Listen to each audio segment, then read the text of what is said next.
We're back. And we're back. Okay, great. Hello, everybody. We are Some Nobodies. I'm Zach. This is Dylan over here on this side today.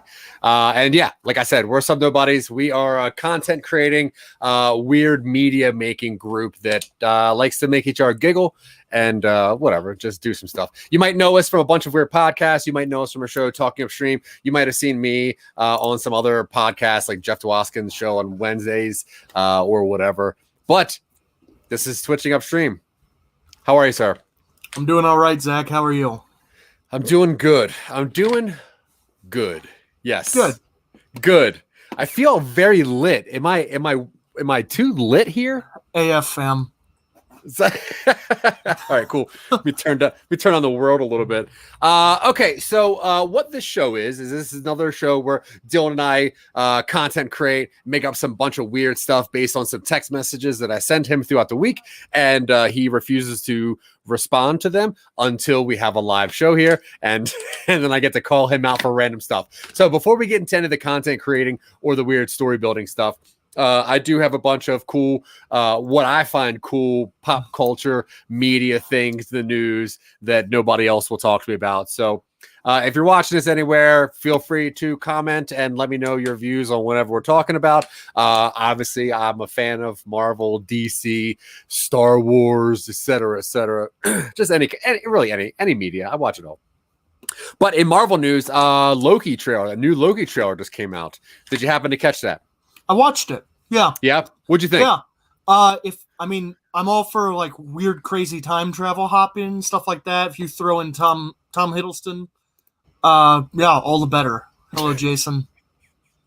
You're never going to escape this now, Zach. Don't worry, we'll get to iCarl later. I got a bit later on. Yeah, but Loki. So, do you think this is a way to retcon certain things in the MCU to make future stories make sense? Are you referring to the fact that this is a different Loki than the movies? That this is a different timeline of a Loki that can go through time to stop other time battles? I don't know. Yeah. The last series I watched with time travel was 12 Monkeys, which is a fantastic piece of sci-fi. Just it's corny, but I liked it. Yeah. Hey, all right. And then before that, I watched The Umbrella Academy, which deals with time travel, which I thought was pretty well done. It's a little goofy. I don't expect Marvel's going to get too deep into the mechanics of time travel and stuff like that, but yeah. I'm curious. Yeah. Did you happen to see a very should be familiar face in the new trailer? Miss Wunmi Musaka from Lovecraft Country made an appearance in the trailer, so she's apparently going to be a pretty big deal. That's Sister Ruby. If you didn't watch Lovecraft Country, she's amazing, great actor, great voice. But yeah, she also popped up in the trailer, so I'm really excited about this. I like what Marvel's doing with the shows because it does have an MCU quality. It does have a really good feel to them, even though they are oddly paced from time to time. Yeah, they're a little weird, and obviously, like that transition to trying to make this from movie to TV is going to be a little weird. I really hope it doesn't end with a big dumb CGI battle, like spoilers, WandaVision. Nah, I don't think so. I don't think so. Yeah, I hope not. In DC news, if you happen to see, they've released that Matt Reeves' Batman is in the DCEU, but on Earth 2. Which one's Earth 2? Earth 2 is so in the CW, Earth 2 is the one that has Superwoman on it, Supergirl on it. It Okay. is like the other one, you know. So they're sticking with the normal DCU, which means the Snyderverse is not completely done, but the new Batman is a different Earth completely, which means different rules apply. Do you think that matters at all? No, but I'm Yeah. probably wrong. Yeah, you probably I'm are. probably wrong. I'm generally wrong about this sort of thing. Like, Yeah. with regularity, I am wrong about this sort of thing, and I'm sure Yeah. they're going to bring it. They're probably going to bring it in at some point in the future. I don't care until it happens. Yeah, cool. WandaVision burned me out on theorizing about superhero stuff. Completely, honestly. Yeah, but it was actually their fault though. I think they did a pretty bad job of making people not theorize how that was going to go. So I don't know, but whatever. Star Wars news, Kenobi. There was some leaks of scene settings and everything. I'm not going to give anything away in case people don't like that. But what reminded me of that casting list. Yeah, honestly, They're going to do Flashpoint. Flashpoint at some point. Of course. Yeah, 100%. Flashpoint's going to go in there, and it's going to mess around some stuff. And I guess because even the CW Flash showed up with Snyder's Flash, so Ezra Miller showed up in the Flash TV show's Flashpoint or Crisis or whatever. Yeah, so they're definitely going to whip around with a bunch of ideas. But yeah, the Kenobi show, the Disney Plus Star Wars show Kenobi that centers around Ewan McGregor's character, and I sent you a copy of the casting list. What did you think about that? I mean, you got some really cool people. Obviously, Hayden Christensen is back, which... No, you watch. He's going to be a completely different character. He's not going to be Darth Vader. You watch. Okay, obviously that's ridiculous. They recast Anakin? No way. So are they gonna do a Tony Stark style HUD screen where you can see Hayden like kind of burnt in there, or is it going to be kind of a visionary scene where Hayden sees him or Vader sees himself as Anakin? I think it's going to be similar. I think we're going to get a flashback with Hayden Christensen. Yeah, and if they show Vader outside of a suit, I'm not really interested because at that point he is the suit. Like in this point in the timeline, presumably he is the suit. This meshes up with when he's hunting down all the rogue Jedi or whatever they have him doing. Like, yeah, it's really well and diverse cast, which I'm great about. O'Shea Jackson Jr. is in this, which is Ice Cube's son. You have Sung Kang, who is Han in the Fast and Furious universe. But I think the one that stood out to me the most was Kamal. Nanjiani, which obviously he's going to be in the internal movie, so he is in a Disney pocket. But I am so excited to see comedians that are now doing action movies, like even that Nobody movie that just came out with Odenkirk in it, where you have a serious movie being done by comedians. I think it puts a really cool take on things. Was he not in The Mandalorian? Was I imagining that? He was not. Has he been in Star Wars yet at all? Kamal? Yeah. No. No? Nope. I don't know what I thought he was in. No, I love Kumail. He's an amazing actor, and obviously his body transition shows that he's taken at least some roles or something very seriously, and I'm so happy he's in this. I'm just very curious where they're going with this show, because we know that you're going to see a young Luke Skywalker, so there's going to be some really weird things that are going on. I'm very, very excited. I'm going to revoice this opinion because it's one I will hold forever. I'm tired of seeing the Skywalkers. Yeah, I'm tired of it. I'm tired of them. Which is why I was hoping Rian Johnson's his little side thing was going to go on, because I think that what he did in The Last Jedi, which I will still fight for that movie. We both defend that movie. Yeah, Some Nobodies is on record as being pro Last Jedi. Some Nobodies is hella pro Last Jedi. But what he did in that movie was he showed that you don't need to be a Skywalker lineage to have the Force or to have a story. So we're going to get off of Star Wars stuff before somebody starts yelling at us again. But speaking of Rian Johnson, though, did you happen to hear the news about his deal with Netflix? Oh yeah. $469 million for a sequel to Knives Out, which they did the math, and Rian Johnson, his partner Ram Bergen, who's the guy who heads up T Street, and Daniel Craig are going to make about $100 million each on this deal. That is insane. But I will say that having Ryan Johnson kind of recreate that murder mystery style, I think was very refreshing when we got nothing but blockbusters and crazy movies for so long. Yeah. Do you think and now we're going to turn it into another franchise like John Wick, where it's just the same thing over and over again, but slightly worse each time? You think so? You think the sequel's going to be worse? No, I think it's going to be good.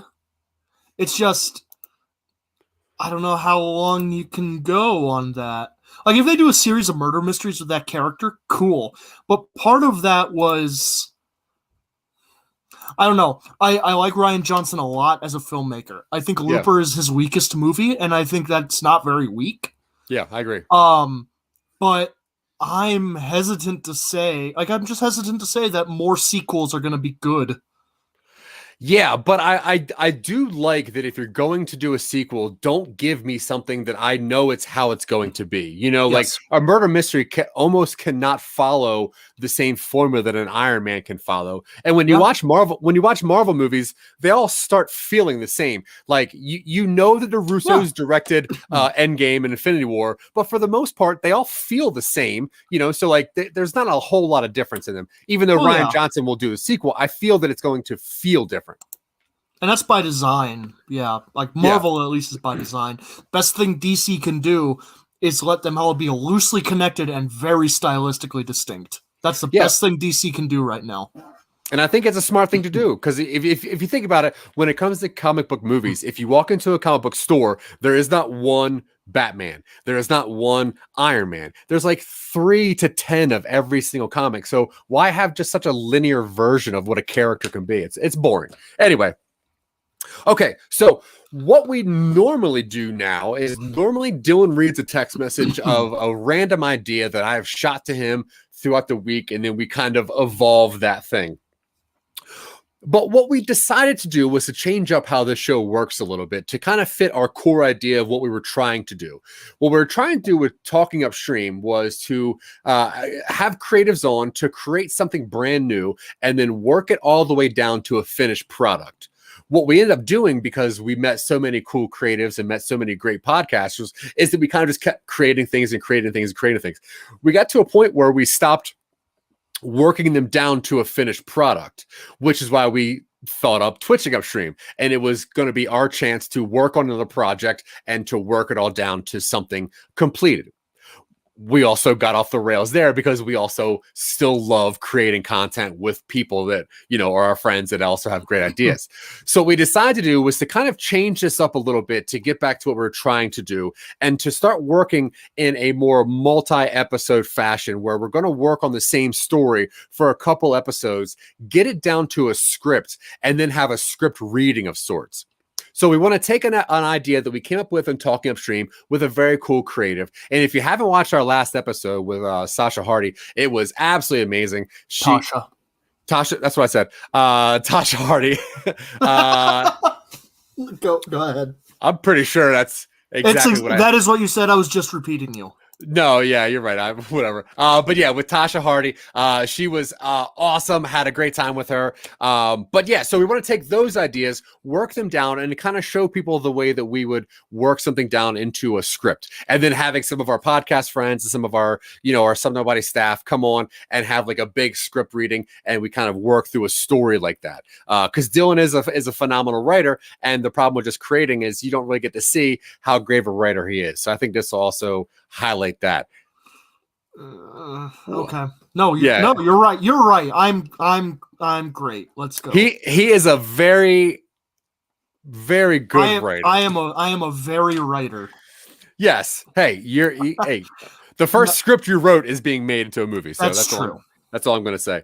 Okay, so the way this is going to work is we kind of are starting to work this out into a 4 episode structure where episode 1, we're going to work on the story summary and just making sure that the story idea linearly works as just a story idea. Then the second couple episodes, we're going to work on taking that story, putting it into beats, which is how we would normally break it down, and then breaking those beats down into scenes. And then we're also going to speckle that in with some dialogue and make sure that our character development is getting done as well, which is once again how we would do it off screen. The problem is we just stopped doing this for some reason. And then the last episode is going to be refinement, making sure we're putting the right amount of structure into it, making sure that all the characters are well thought out, making sure that each little part is well thought over and combed over thoroughly. And then the final episode, like I said, we're going to have a script reading. I think that's going to be really cool and something very, very interesting. So if you guys like that idea and you watch this show, let us know what you think. But I'm going to let Dylan let us know what story we're going to work on and kind of go over the brief summary of what we did on Talking Upstream. Yeah, so when we had this idea, I was thinking back on what ideas I would want to develop further. And recently, due to various external events, I had to do a rerun of an episode on Twitching UpStream that we did toward closer to the beginning of the show, which was a story idea called Phantom Limb. And I'm going to do that now. Hello. Yes, this is a Google Doc which we're going to use to develop this idea a little further. I don't know if you can read this, but regardless, I'm going to go through.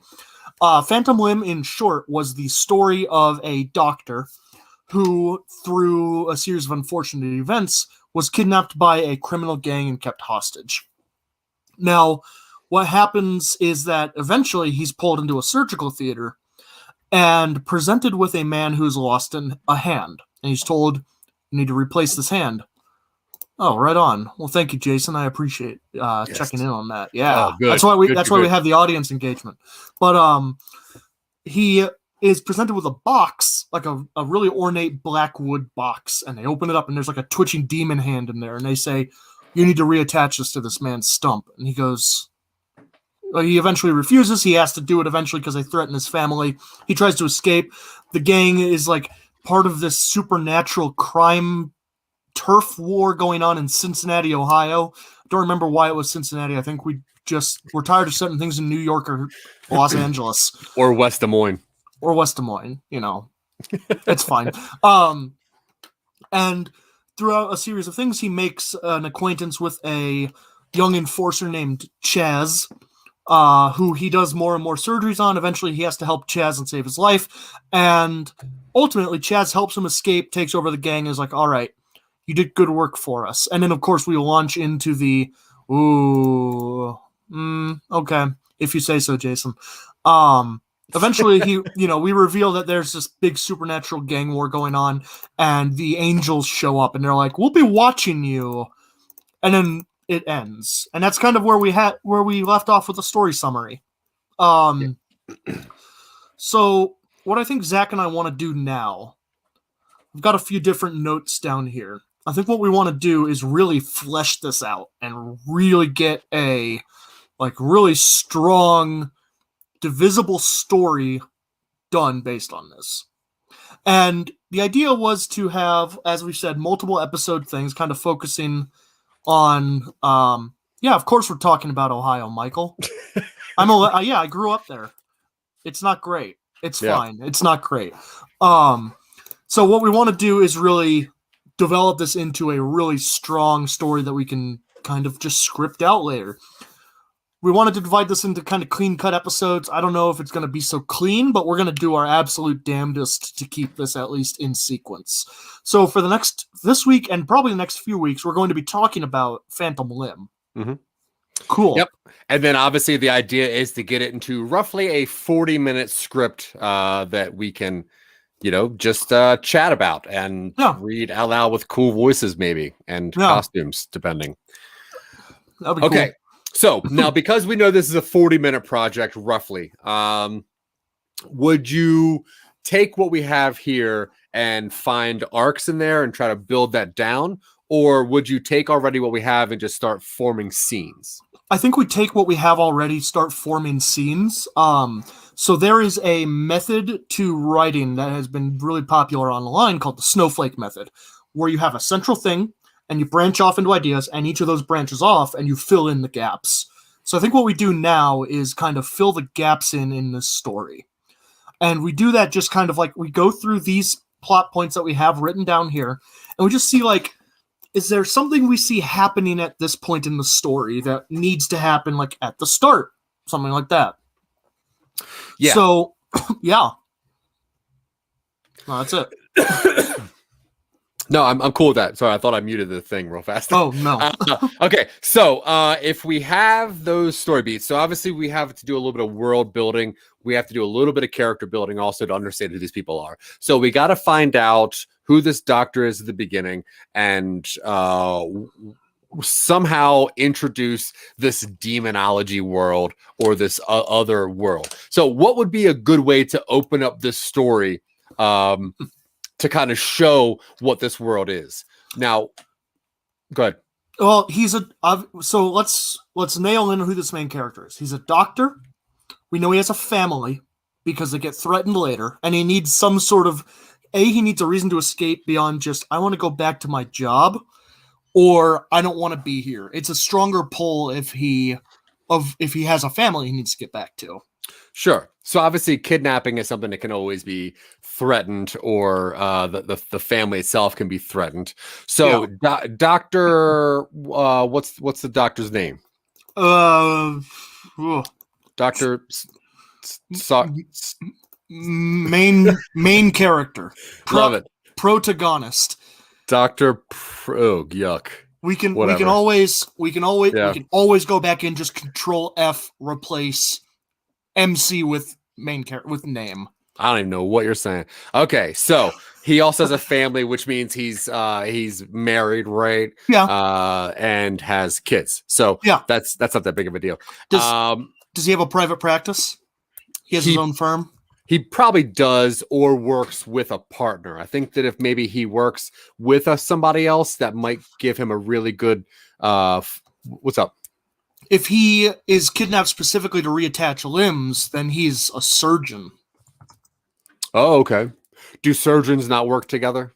No, they do. Oh, it's just that gives us a very specific environment and group of people we can introduce while we are introducing this guy. Yeah, true. Okay. So Dr. Surgeon. Yeah. He I think that it could be something story-wise if he has like a couple people that he works together. Like I just had spine surgery, and the place I went and got the surgery, there was like 10 dudes that all, had that same practice. So if it was like a smaller practice, I like the idea that he's a vet. If he worked in a combat situation, that would help explain why later on he keeps cool under pressure. Yeah, I don't mind that. That's cool. Oh, I thought he meant like a veterinarian. Oh, does he mean a veterinarian? I don't know. I assumed he meant army, like military veteran. I honestly read it as a vet. I don't think he's a vet because I don't think a demon gang would kidnap a veterinarian to surgically attach demon limbs to their gangsters. That's the thing. Maybe. I mean, it's definitely a move. Yeah, either one still works. Here's the trope about having a veterinarian as your doctor tends to come about because in the post-apocalypse, veterinarians aren't in hospitals when the world ends, so they tend to survive better. Oh, okay. Well, that's at least where I think it comes from. So I think giving him an army vet background makes him it's more believable that he would stay cool in the situation we put him in later. Yeah, cool. All right, I'm into that. And then maybe he, I had this weird idea that maybe like the people that are doing this gave him a lot of money to do it. When he found out what he actually was doing, they wanted more money back. Like they kind of charged him interest, which that's why they're looking for him, or that's why like there's a little bit of pressure on him. Who gives him money? Like the bad people, whoever is trying to force him to do this limb procedure. Yeah. Right. They pay him money. Say like, look, we'll give you $100,000 to do the surgery. And he's like, yeah, sure. I'll do it. I'll meet you there next Thursday. And when he gets there, they go, here, put this phantom or this limb, from a demon on here. I like the idea that initially they approach him with money or something. Yeah. And they're like, we can give you money and power. And he's like, I've seen what happens to people in power. They send people like me over. and money. I make enough money. My family's fine, so I don't need it. Then they kidnap him. Yeah. Yeah. So he's offered a bunch of money and power by the demon gang to become their private limb attacher. He turns them down because he's doing it for the good of people. Cool. Yeah. Now, are they? How does this gang get these demon parts? Are they kidnapping demons and separating them from their parts to put them on gang members? I don't think we need to know. Because the doctor doesn't know. Yeah. Or the surgeon doesn't know, so I don't think we need to necessarily know, at least in this one. If we expand it to a sequel or something, we can get into that. I think we could just make reference to, like, maybe they have references to some sort of ritual. It's like, maybe he asks at some point, it's like, where do you get these? And they're like, it doesn't have a name or something like, they give him a cryptic answer. Yeah. And they're getting them from Shiv. Yeah, we'll tie it in. I don't know. Yeah, cool. Okay, so now who's this person that this gang needs the doctor to work on? Is that a big deal? Well, the very first one, we had it set up in the original summary that it's this guy named Chaz. He's an enforcer. He's probably been in the gang world for a while. Common enough that there are gangs in Cincinnati going to war with demon limbs. So it's, to the people who are in this business, it's not alien. Yeah. But obviously I think the surgeon has a really hard time coming to terms with the fact that not only are demons real, angels are real, werewolves are real, whatever is real, and they're all having fights in the streets in Cincinnati. Oh, okay. So the doctor's finding out about all the supernatural stuff all at once. I think so. I think it's like he initially learns their demon gang. So then he learns that, like, they're fighting another. It's like, how do you not run things if you're using like stuff like this, like magic? And they go, I mean, we're not the only ones. And then we kind of slow reveal it. Yeah. Okay, cool. So for some reason, the gang needs this non-demonic doctor, right? So I would say that this person, Chaz, what if you kidnapped a kid and that's the motivation to get them back, or they install a chip into the family and he doesn't do what he asked, they will all die. Yeah. We have a plot point later on in the summary where they show him that grainy far off picture of his family, his kids and his wife. And they're like, help us out or they're going to actually die. They're not going to disappear. We'll actually kill them. So I think the fact that they just have like physical surveillance on his family is probably enough to make him do this. Yeah. Now, is the reason they need this specific doctor, is it time sensitive?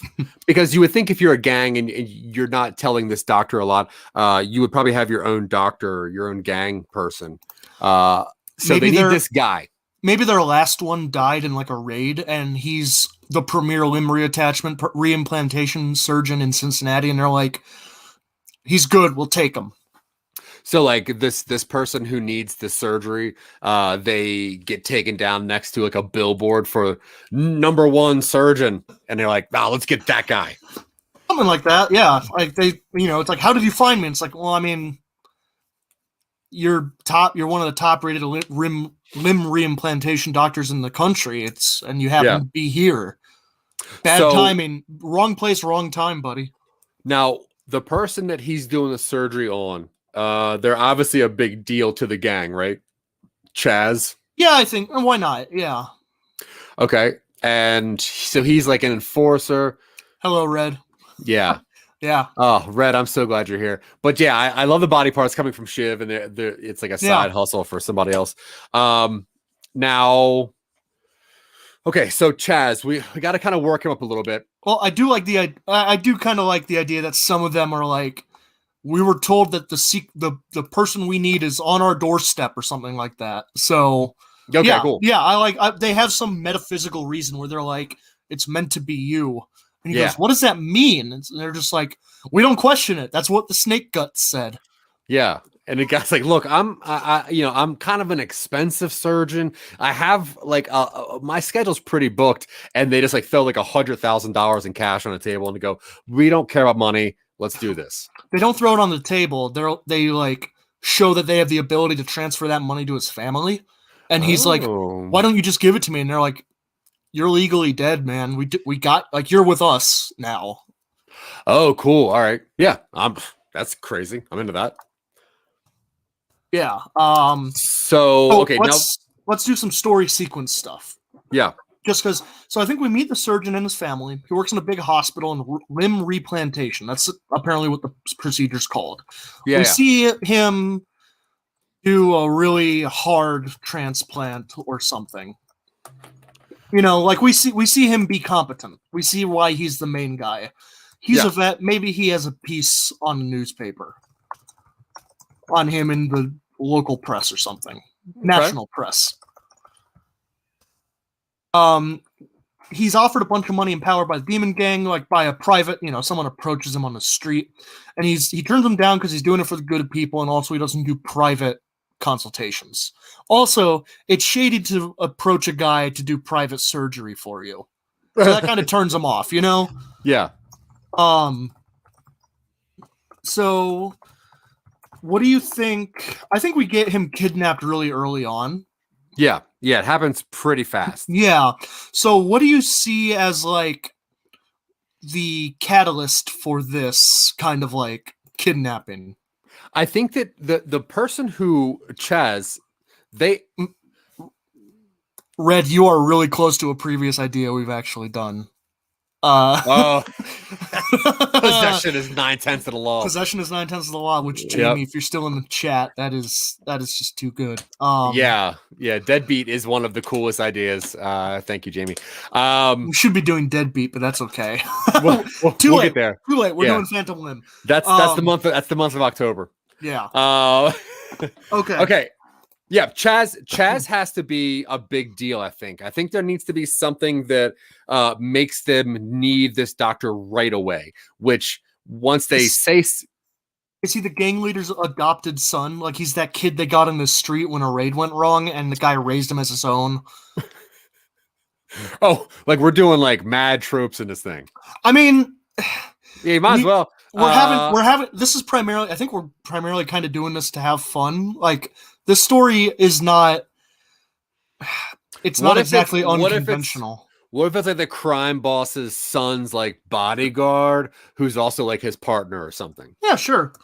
It needs to be just like a big deal, I think. Yeah. For whatever it is. It's a big Chaz is a big deal, and the person who wants Chaz fixed has clout. And they're like, get me that guy right now. So then they take him. But first we need to figure out how and when he's kidnapped. That's like, we've got the intro, we've got the establishing of the stakes we've got the intro, we've got the underworld reaching out to him.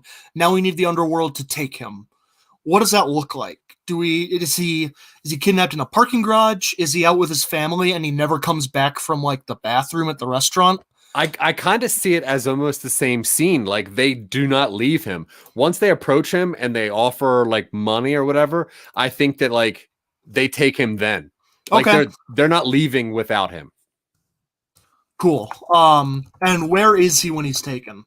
He's at work. He's at work? He's not like indulging in a vice or something where it would be suspicious if he went missing? Ooh, I was thinking the way they take him might be suspicious, but I also because I want him to be like a deep. It's just a stethoscope on the ground, and the little dish is just rattling before it lands. Oh, love it! You see the stethoscope, and a little bit of earwax falls off the. No, I think that the surgeon should be like a good person. He's a good family person. So maybe nothing bad, but maybe the people who like when they take him out, they make it seem like he's getting into shady stuff so that the surgeon's office thinks that he's into some bad junk. Yeah. The gangsters leave some false evidence behind, pointing to some shady practices by the surgeon. Yeah. His family worries about him. The cops say they'll try to find him, but odds get lower exponentially after that first few hours. And I do like them just like forcing money onto the family, like just somehow depositing like $100,000 into the family's account. I think they should do that after that first surgery. like not initially so that they can like have him confirmed dead or something, and then once he might have like doctors don't have pensions, do they? I don't know. Once he has like life insurance and they'll pay out life insurance, they're like, this is more than our life insurance policy was, or something like that. Okay, I guess that's a good way of laundering money, I guess. Like or, make it. I mean, maybe. So what if the gang is not initially going to give money to his family at all, but he then agrees where he's like, you take care of my family and I'll do your dirty work for you. And that's kind of like when they compromise to have him stop trying to escape and wasting their time. He's like, find a way to get them money to take care of them, and I'll do whatever you need me to do, but don't you leave my family defenseless because of this. Well, is there something in the idea of, say, the surgeon's office thinks that the surgeon now is a bad guy, and if all of a sudden a bunch of money shows up in the family's account, that would make the family not initially go to the cops because it'd be like, it would look suspicious, right? I was kind of thinking that'd be like a motivating factor. I don't think they want anybody to question where this guy. I mean, hell, what if they just make a fake body? What if they have like some sort of magic ritual and they're just like, they show him and they're like, this is from your funeral.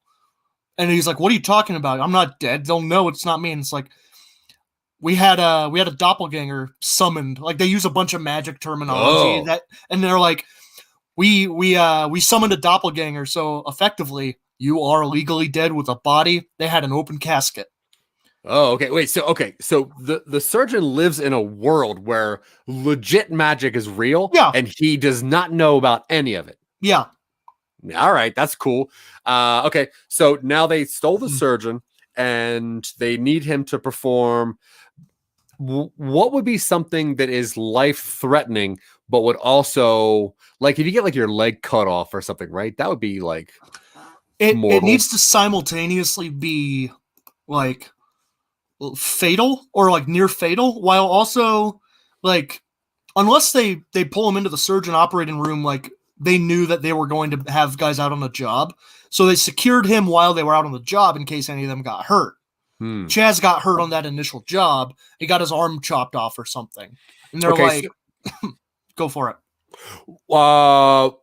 So maybe it's like, okay, so maybe he just gets hurt and he's going to die. And then they're like, well, we could do, like, it wasn't so much that they were going to do a limb like forcibly on him. It's like he's going to die if he doesn't get this done. Chaz? So, yeah. How, you like that? I like it. Okay, cool. And it'll be like, they pull him into, like, he wakes up in a room, like he's, black sack, stuff like that. We show the family reacting to his missing. It's a few days later. It's like, he's been gone since he went to work that day. And they're like, we're still looking, but chances drop exponentially every 24 hours after that first. And so we see them react to it. We go to the surgeon. He's in like a blank room. It's got like a bed and nothing else. And it's clear he's been there for a few days. And then they come to get him and they're like, get your scrubs on. And they take him to like what looks like an operating theater, like a surgery room. And he's like, he's initially like, I'm not going to do anything for you. And they're like, well, if you don't, he's going to die. And that's on you. And he goes, curse my Hippocratic oath. So he does, because he's a good person. Yeah. And they pull him into the room where they explain, like, it was a job that went bad. This is the crime boss's son's bodyguard and crime partner, maybe life partner, who knows. He is missing his arm from the elbow down, and it's like badly bent. It's wrapped up in like a shirt, and it's like bleeding through. It's bad. He's really pale, but he's still breathing. And he's like, I can't save this. Like, this, not in this facility. What do you want me to do? Just tourniquet? Like, and they're like, no, you're going to reattach this. And they bring out like a lacquered black wooden box banded in like iron. And he's like, what the hell is that? They open it up and there's like a twitching demon arm from the elbow up. And he's like, and he shies away. He like, reacts horrified to it because it's a twitching limb. And then he does it because eventually they're like, they have to be like, listen, you need to reattach this. He goes, I'm not touching that thing. I don't know what that is. And they go, if you don't reattach this to his arm, he dies, and that's on you. And he goes, I guess that's a compelling plot, or I guess that's a compelling reason. Oh, did my window just minimize? Oh, Oh, whoops. Hold up. here we go. There we go. Okay.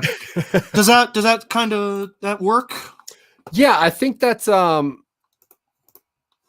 do like the idea that he eventually somehow like curses his Hippocratic oath. yeah. Yeah. I guess what we need to know now is like what happens afterwards, because so it would make sense that like say that for some reason he's like the first surgeon to be able to perform like a demonic attaching or something like that. And they're like, we need you.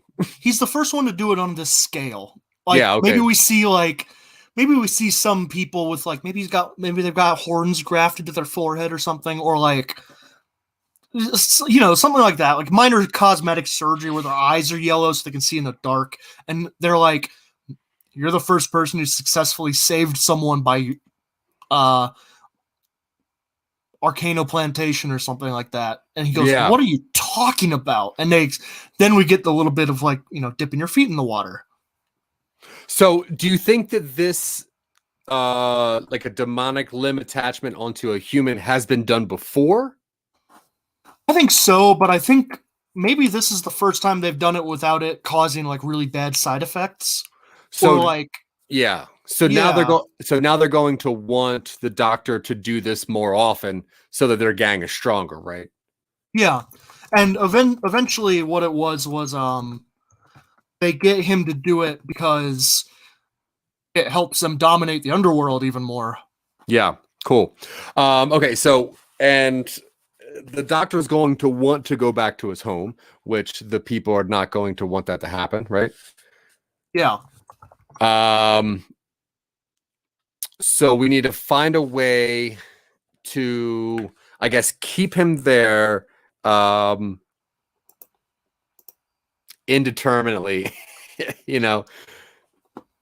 without him being upset. So no, what we had going on was they put him in a room with a balcony overlooking the city. Mm-hmm. And so he tries to climb out, and he like does the bed sheet rope, and he throws it over, and he climbs down, and he hops onto the next balcony down, and it's the exact same room because his room is recursive. They have they have a spell on his room that prevents him from being able to physically escape. So he eventually is just like, I don't want to. Can you just let me go? And then then they're like, yeah, well, no, because you are dead in the outside world. Yeah, and they go, look, just name your salary. We'll pay you whatever you want. And the guy's like, no, I just want to just go home. And he's like, name your price. And he's like, no, no, I'm not doing that again. Yeah. But I like at some point if him saying like a ridiculous number and then being like, cool, there. And then they show the bank account of his family going up like 5 million. Yeah. So at this point in the story, they put him in a nicer room with the implication that he is going to be their personal surgeon. He tries to escape, but magic on the room prevents him from doing that.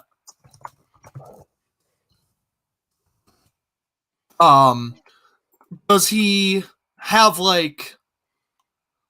I think we do this pretty intently, where like he tries to escape multiple times, and we just bring him back multiple times. Yeah, all of his escape efforts do not work. Eventually, they start getting fed up with him.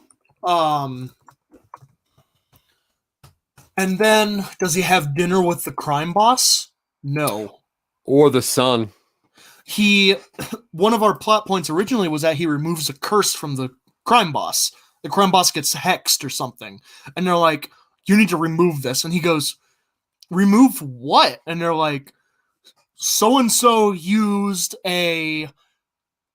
somehow they got a vial of dirt from his father's grave and something else that's really weird, and they put a curse on the crime boss, and you need to get that out of there. And he's like, what the hell are you talking about? And they're like, it's going to be located in his abdomen, and they give him some weird direction. So he goes in, and he removes, like, maybe it's just like a black stone or a piece of petrified wood, and he's like, what is going on? And the crime boss immediately wakes up, and he seems to be immediately getting better, and he goes, join me for dinner tonight. I'll be okay. And he's like, you're in no condition. I just did a cursectomy. And it's like, I'll be okay. That's how this works. I'll fill you in over dinner or something like that. And that's how we get the info into like kind of how the world works. Yeah, okay. I could either see that or I could see, him like rescuing the son in just like a random act of kindness. But yeah, either way, how would he know what? Okay. Why would he be able to remove this curse? Is he special? Maybe he is. Maybe he's maybe he's special, or maybe it's just that like nobody in the crime gang is a skilled surgeon, and it's like you need to know where, but you also need to know how. So he does it under direction of like maybe they have like a field medic, like they have someone who like knows kind of how to keep the body going under bad circumstances, but not someone who really knows what they're doing. Yeah. So he kind of like gets into this partnership with like a semi-demonic nurse, maybe a male nurse or a female nurse or whatever. Yeah, sure. And that's kind of their window character into this world. Okay, yeah, I'm into that. So how long of a story are we at here? I mean, we've got a fair amount of stuff going on right now. I mean, what happens to our doctor? Does he just stay there? He winds up escaping due to Chaz's help at the end when Chaz takes over. Okay, cool. And then Chaz is like, we might need your help in the future. And he goes, no, please don't kidnap me again. And Chaz goes, I think we can give you this one time. Yeah, cool. Or something like that. Yeah, I'm into or that. maybe it's just under the surgeon's like tutelage, their own demon nurse like knows what they're doing. I mean, I like them having this doctor in their back pocket. I think that's kind of cool.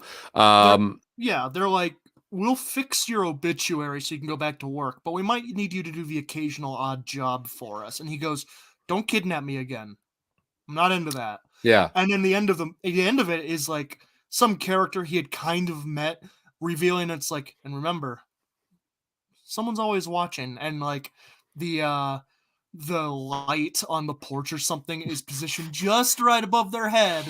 Then you're like, wait a minute, is he? And then they do the Batman thing where they turn around and they're gone. So how do we get that corny? But yeah, I hope not. But how do we get from the conversation with the crime boss to Chaz breaking him out? Let's see. We see him do a number of surgeries. Chaz starts to become even more of a power, like a force of power in the gang. He does a few like not ride-alongs, but there's like a raid on a rival gang's place, and they're like, "We might need you in the field." And he goes, "What are you talking about?" So he tries to do a field escape, and we could have a little bit of time where he does get away from them, and they're like, and then they hunt him down. And they're like, we have a dowsing charm on you. We know exactly where you are at all times. Like, you can't really get away from us. And they pull him back in. And then Chaz is like, when I was, my family died in one of these raids, and that's how I got brought into this family. And he's like, yeah, I know what it's like to want to go see them again. It's like, yeah, help me out, and I'll help you out, because you kept me alive all this time. And the surgeon's like, okay, are we cool? Well, yeah, and so then eventually Chaz is the instrument of his liberation. Cool. Okay, so the characters that we have in this so far, we have the doctor and the family, whatever they are. We have Chaz and the crime boss, right? And then we have the crime boss's son, if we decide to stick with that storyline. And then we have some nurse, right? Yeah. And I think that's pretty good for character development, or for character list outside of like the rando the one-liners. The one-liners, yeah. So Do you think that this story like can kind of fulfill about a 40-minute conversation? Yeah. Oh, right on. Oh, Okay. yeah. I So don't think what 40 minutes isn't going to be the hard part. Keeping it to 40 minutes for a script, I think, might be the difficult part. Oh, okay. Because depending on how much we do, we're probably going to resort to not like sketching full scenes or anything. A lot of the action and stuff is probably going to be summary, which is Yeah. fine. All right, cool. So what do you want to work on now while we're still fitting in the story structure? I mean, we might as well just kind of go as far as we can on this thing. Yeah. I like the idea that he somehow curses his Hippocratic oath. Yeah, that's funny. I don't know how though. Yeah. Like, is his Hippocratic oath kind of what allows him? Maybe that's why he's special. Maybe his Hippocratic oath means that he cannot do harm to people, which is why his surgeries are always successful. He's one of the few people that takes that oath seriously, and he actually like caused a magical charm because of maybe like some sort of lineage that he didn't know he had. Yeah, and that'll be revealed like as a throwaway line towards the end or something. Where it's like the angel character's like, you took an oath and you follow it, despite your best efforts. Yeah, you are 1/10 demon. You have the power of summoning oaths. I don't. He needs to buy all the eggs in a grocery store to incubate them in his basement so they can live free. I don't follow, but that's okay. I mean, I'm cool with it. I just don't know where that would fit. Is that for us? Yes. All right, he needs to buy all the eggs in a grocery store to incubate them in his basement so they can live free. The chickens? Okay. Yes, I think what he's trying to say is that he can't do harm, so like he can't allow harm to go. Oh, so no harm can be done, even if he. I think what we're gonna go for is that when he's engaging in medical practices, his results do not end up harming people. Okay, cool. Which is why we find out that he is the best surgeon, because he is literally unable to break his oath until he renounces it. Which I really like that as the explanation for why he's the guy to do this. Yeah, I think that's really cool. I don't know how we're going to show that the gang knows that or can figure that out. Oh, well, I guess Jamie's comment about there being like a bit of a mystic or something. Yeah.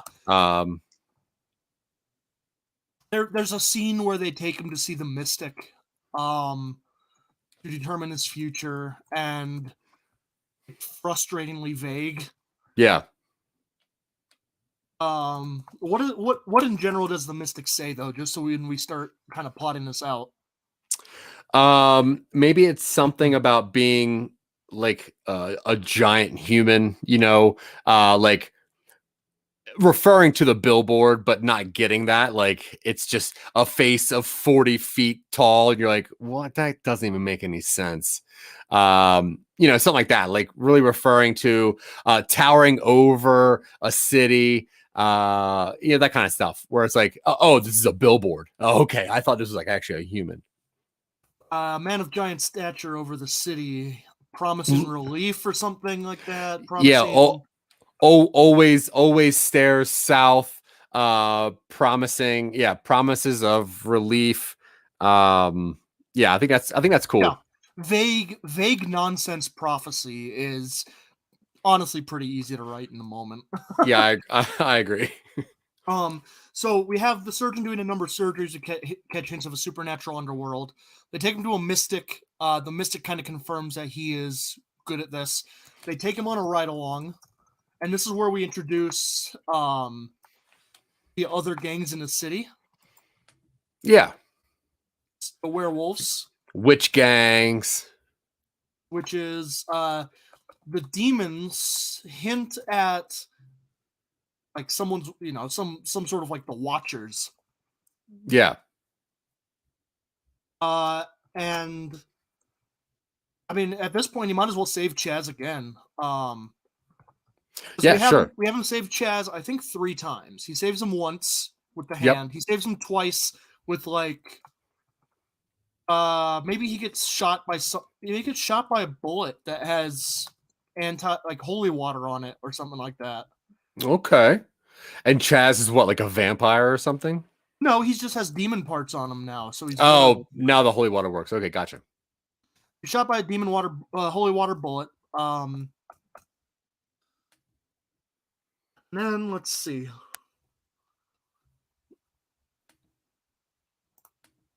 Honestly, let's see. No, he's not. Yeah, he needs a demon blood transfusion. Oh, okay, cool. That was one of the original plot points. He needs a demon blood transfusion, which has never been done before. Yeah. Which boosts his power level to the point where he can start taking people on by himself. Yeah, and then I guess we got to do that one trope where like Chaz is going to die in a place where the doctor could get free, but instead of going free, he chooses to save the doctor, even though his Hippocratic oath has already been broken, although nobody knew that because they're like, you only did that because your Hippocratic oath. And he's like, no. He breaks his oath? Well, I think that cursing his oath is funny. I think that's really cool. Yeah. But he still chooses to be good. I don't know. Chooses to save Chaz instead of escaping.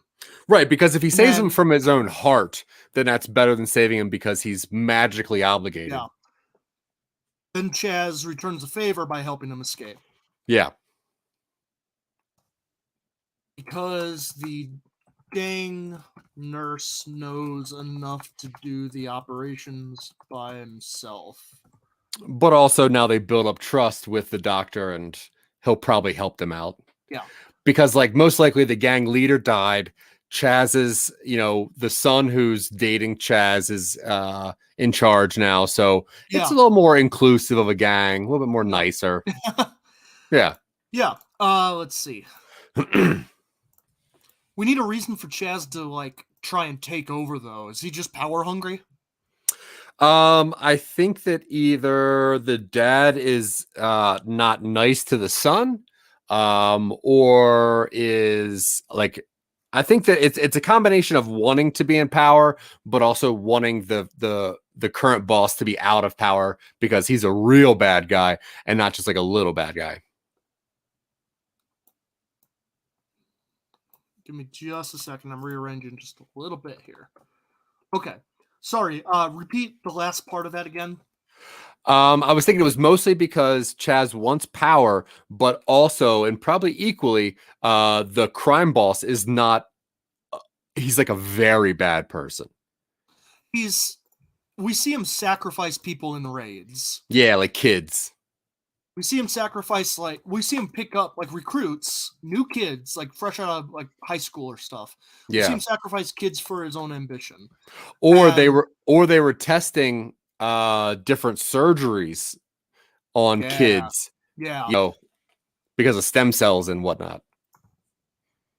Magical. Family. Also, the gang boss was having his own people do experimental surgeries on recruits. Yeah. So then Chaz, with the help of the surgeon and some some of his buddies, takes over the gang in an action scene, promises the surgeon his freedom, but eventually they might need the occasional job done.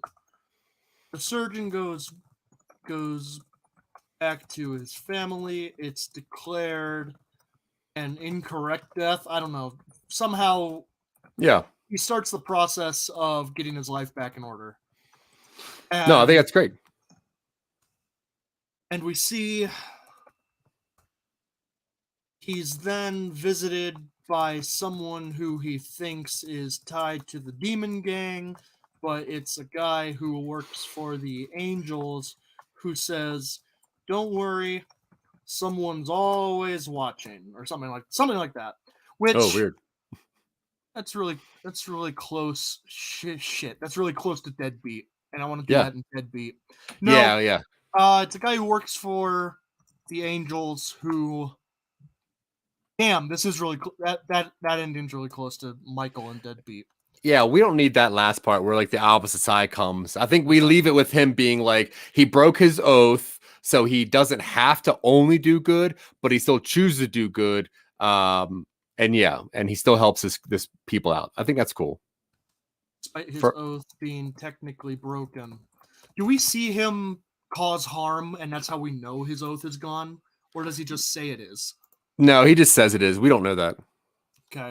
Yeah, I don't want to show him like being but I think there needs to be a bad person, yeah. Right, but if he saves that Chaz character and we don't know if he has the Hippocratic Oath still intact or not, it might be a little more of a heartfelt moment.